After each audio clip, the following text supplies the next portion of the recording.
నమస్తే అండి, welcome to జెషు club. నా పేరు అరుణ. ఈరోజు మంచి హెల్దీ ఫుడ్ పనస గింజల కర్రీ చెప్తున్నానండి. ఇది చాలా హెల్దీ ఫుడ్.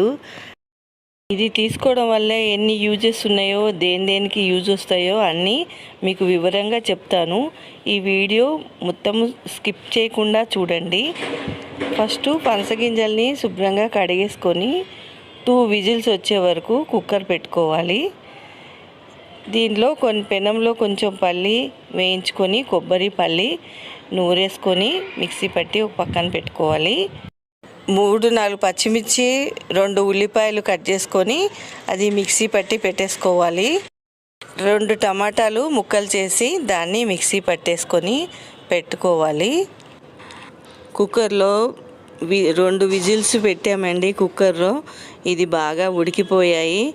చల్లార్చుకున్నాము. ఇప్పుడు చల్లారిపోయాయి. చూడండి ఎలా మెత్తగా ఉడికాయో. పైన ఉన్న తొక్కలు తీసేసి అన్నీ ఒలిచి పెట్టేసుకోవాలి. తర్వాత వాటిని చిన్న ముక్కలుగా కట్ చేసుకొని పెట్టుకోవాలి. స్టవ్ పై ప్యాన్ పెట్టుకొని 3 టేబుల్ స్పూన్ ఆయిల్ వేసుకోవాలి. అది హీట్ ఎక్కాక ఉల్లిపాయ, పచ్చిమిర్చి ముద్ద మనం నూరుకున్నాం కదా, అది వేసి 2 నిమిషాలు మగ్గనివ్వాలి. ఎక్కువసేపు అవసరం లేదండి. తర్వాత దాంట్లోనే ఈ టమాటా గుజ్జు రెడీ చేసి పెట్టుకున్నాం కదా, అది వేసేసుకోవాలి. దీనిలో సాల్ట్ వేసుకొని అది పచ్చి వాసన పోయే వరకు మూత పెట్టి మగ్గనివ్వాలి.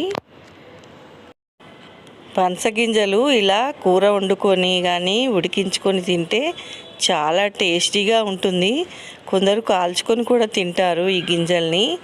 ఇలా కూర అయితే చపాతీలో కానీ రైస్లో కానీ చాలా టేస్టీగా ఉంటుంది. దీనివల్ల రోగనిరోధక శక్తి పెరుగుతుంది. మనకి హిమోగ్లోబిన్ పెరుగుతుందంట. చాలా రకాల వైరస్ బారి పడకుండా మనని కాపాడుతుంది ఇది. అందుకనే తరచుగా ఈ కాలంలో, ఈ సీజన్లో మనము కంపల్సరీగా తీసుకోవాలి పనస గింజల్ని, పనస పండుని. అది మగ్గాక 1 స్పూను జీలకర్ర పౌడర్, 1 స్పూన్ గరం మసాలా, అల్లం వెల్లుల్లి పేస్ట్ 1 స్పూన్, పసుపు, కారం 1 స్పూన్ వేసుకోవాలి. ఇవన్నీ బాగా కలిపేసుకోవాలి. కొద్దిగా 2 నిమిషాలు మగ్గగానే దీంట్లో మనము కట్ చేసి పెట్టుకున్న పనస గింజల్ని వేసేసుకోవాలి. వేసుకొని అది ఈ మసాలా మొత్తము ముక్కలకి పట్టే వరకు మూత పెట్టి కొద్దిసేపు మగ్గనివ్వాలి. దానివల్ల మసాలా మొత్తం చక్కగా లోపలికి వెళ్తుంది, ముక్క లోపలికి. దాంట్లోనే మనము పల్లీలు, కొబ్బరి నూరుకున్నాం కదా, అది కూడా వేసేసుకోవాలి. 2 నిమిషాలు మగ్గగానే దాంట్లో కొద్దిగా 1 గ్లాసు వాటర్ పోసేసుకోవాలి. మొత్తం కలిసేటట్టు కలిపేసుకోవాలి. తర్వాత మూత పెట్టి స్టవ్ లో ఫ్లేమ్లో పెట్టి 5 నిమిషాలు ఉడకనివ్వాలి. అది దగ్గర పడే వరకు ఉడకనివ్వాలి.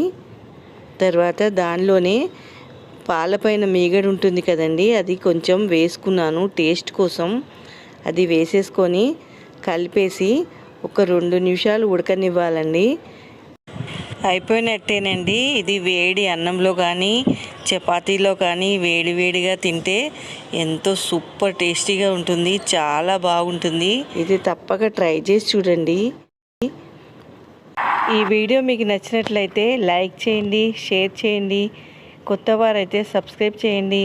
ఒకసారి తప్పక ట్రై చేసి చూడండి. ఇది ఎంతో tasty healthy food. Thank you for watching.